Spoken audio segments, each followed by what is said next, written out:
Okay, so I've just finished the first ever Rebs Beat It Challenge track. I made the track out of a Hoover glass and water, as you may already know. And I'm just going to go through some of the things that I did to get the sounds that I got.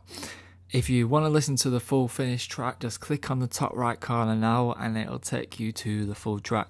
Also, I'm going to put a link in the description where you can download the sounds that I recorded as well. These are all the sounds here.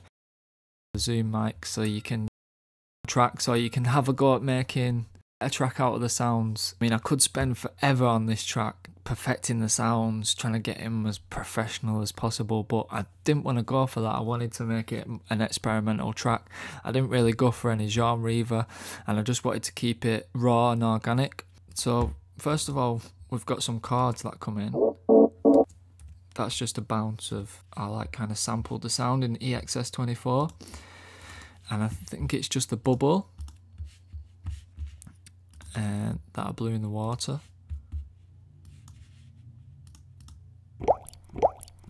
Yeah, that's the sound I used for the chords. I used that on all the chords in the track, and I'm just gating it. I've got some triggers up here, what I'm using to just do sidechain, gating and compression. The hardest thing to create was the kick, because the sounds that I'm using, obviously the glass is just a really high pitched thin sound. The same with the water.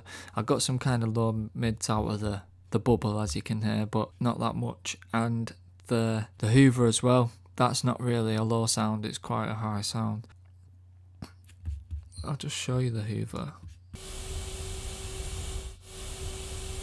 So the only low sound really getting from it is just the air on the mic. So it was pretty hard to create the kicks. And what I had to do is just modulate the Hoover sound. So that's the Hoover. That's probably a bounce of about 3 different sounds of the Hoover. I've just done them at different pitches, like I've modulated it so the pitch goes from high to low as it does in a kick. As you can see there, it's starting high, and that's the length of time it's took to get to low. I just did that. I've got about 5 different kicks, I think. I just had to keep rebouncing at different pitches and, you know, different kind of effects on it just to get a thicker sound, until I was happy with a kind of kick sound. That's a kind of clicky top end. I think that's a few layers. And then for the bass kick, that's the bubble again. I'll just show you, just in case you don't believe me.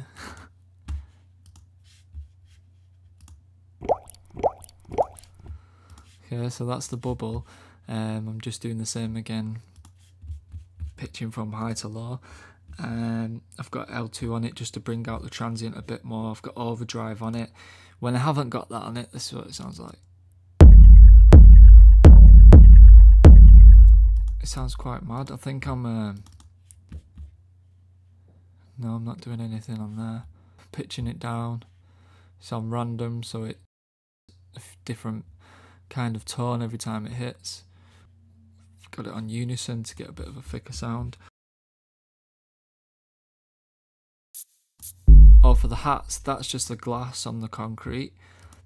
For these hats, that's just glass, and I'm just modulating it around so it moves around a bit more. That's just a glass sound. I'll show you what it sounds like without it. The effects. Just click on the Logic screen for part 2.